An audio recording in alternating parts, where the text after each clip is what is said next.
C'est ça qui me fait mal. Ça me fait pleurer parce que je trouve que tout le monde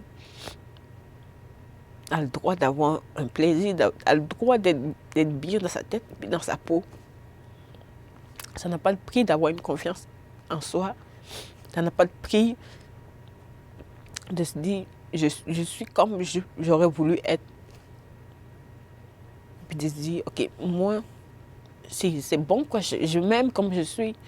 Parce que je suis complète. Ce que j'avais pas, comme on l'a enlevé, je l'ai. Puis je suis bien, quoi.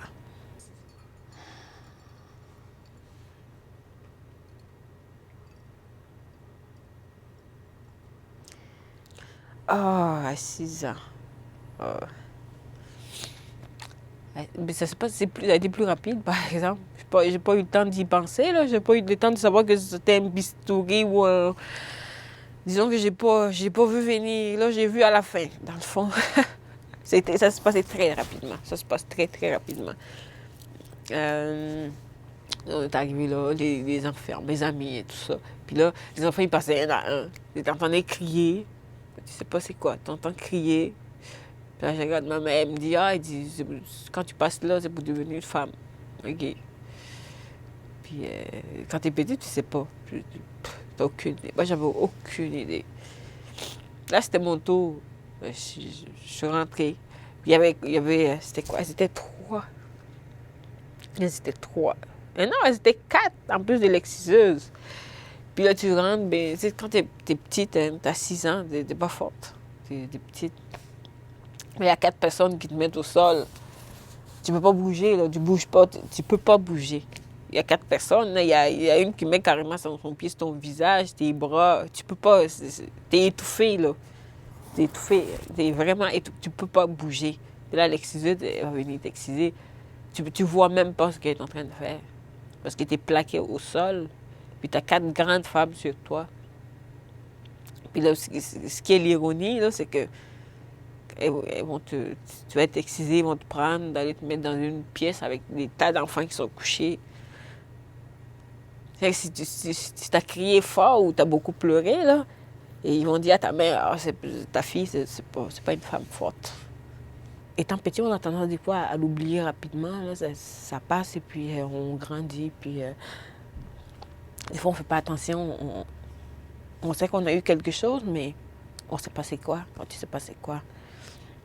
Quand tu prends conscience que tu t'es excisé, moi, la première chose qui m'est venue en tête, c'est que je ne suis pas pareil comme les autres. J'ai quelque chose de moins.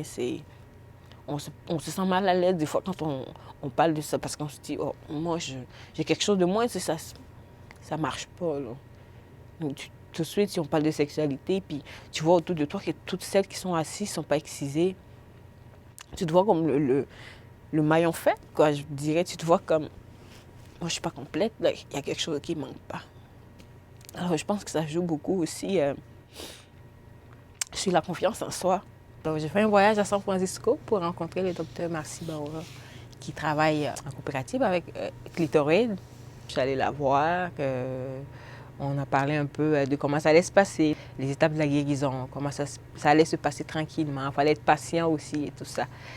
Et j'avoue que j'étais un peu stressée aussi. J'avais une petite peur. Je ne savais pas comment ça allait se passer parce que la peur que j'ai eue quand j'étais petite, c'était celle de l'excision, la douleur et tout ça. Ça, c'était une peur que j'ai eue. Puis là, la peur de... Je me disais, ah ben, il allait avoir une bistouri qui allait passer là encore. Comment ça allait se passer? Puis là, elle m'a vraiment rassurée.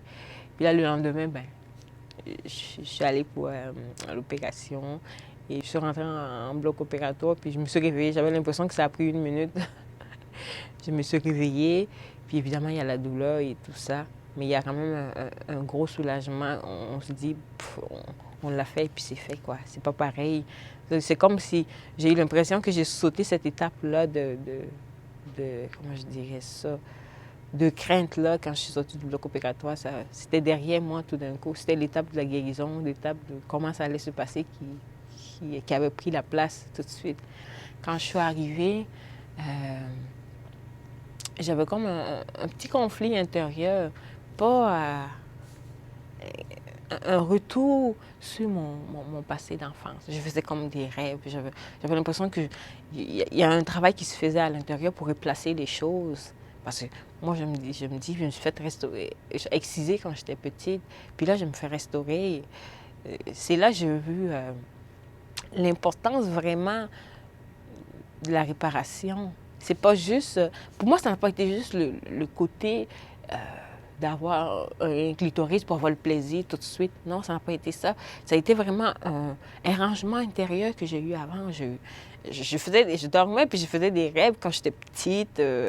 J'ai fait ça pendant une semaine à peu près. Je dormais, c'était des rêves. Puis ça me revenait. J'ai comme vécu mon enfance, ça a passé vite, vite, vite. Là. Chaque jour, j'en faisais un petit peu. Je dormais presque tout le temps parce qu'il fallait que je récupère. Donc j'en faisais pendant, de temps en temps. Puis c'est comme si je replaçais mon enfance, puis à côté de quand je me suis fait exciser, que je replaçais ma restauration, ma reconstruction. C'est comme, j'ai mis ça ensemble, je me suis fait exciser, puis je me suis fait réparer, puis c'est comme un dossier que j'ai classé.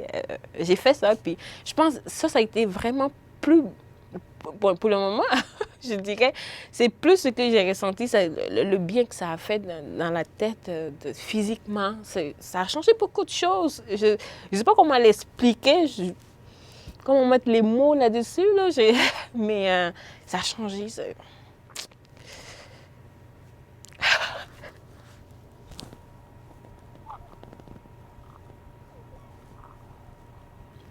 Je ne savais pas que ça aurait autant d'impact. Je me suis dit, OK, je me suis fait exciser, je vais aller me faire restaurer, puis c'est tout, quoi. C'était ça dans ma tête. Mais non, c'est pas juste ça, ça passe par autre chose avant. Ça passe par autre chose avant que tu dises, OK, je vais avoir du plaisir avec. Non. Parce que tu t'es fait exciser, tu as eu un traumatisme. Tu as eu quelque chose qui est resté, puis c'est pas rien.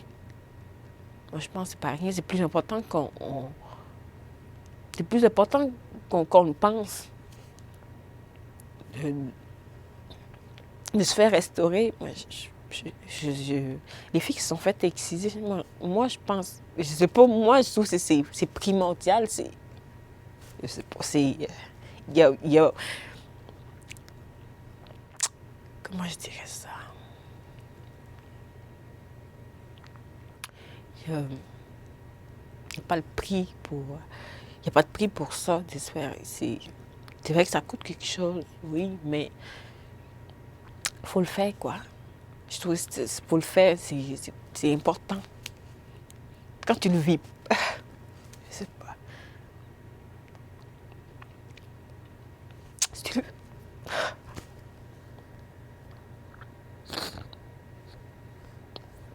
Si tu le vis pas, tu peux pas comprendre.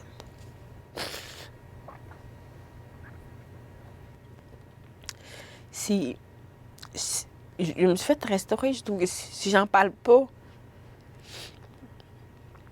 il faut vraiment que j'en parle pour que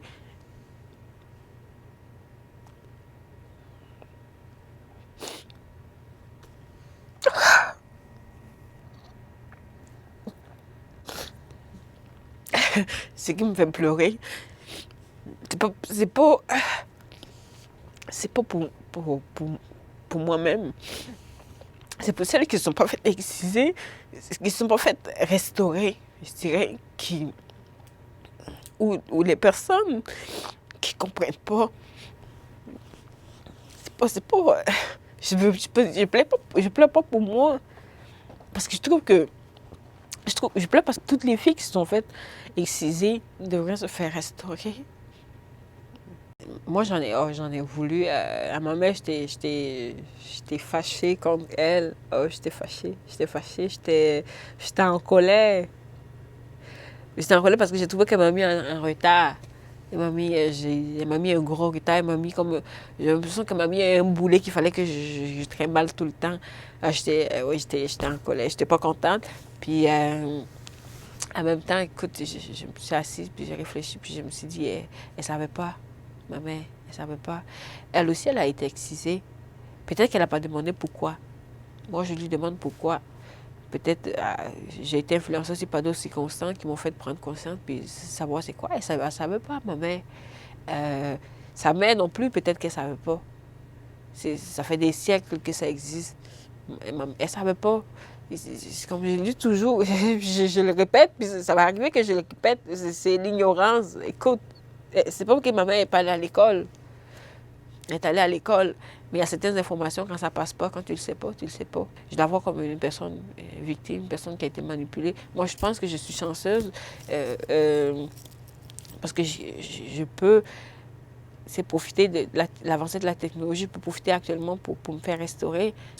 Ce que ça m'a permis, ma restauration, ça m'a permis d'avoir aussi, ça me permet actuellement d'avoir un dialogue facile avec les femmes qui sont excisées. Je suis capable de leur dire, écoute, tu peux te faire restaurer. Moi, je l'ai fait, ça donne ça, ça donne ça. C'est ce que ça me permet, c'est ça, un lien direct, vraiment. Puis ça, j'aime ça. Ça, c'est ce que je trouve le plus intéressant.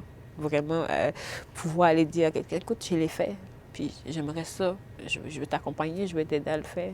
Puis, physiquement, je vais t'aider, je vais t'expliquer, je vais te montrer comment ça se passe, je vais être avec toi, je vais t'accompagner. C'est ce que je trouve de plus beau.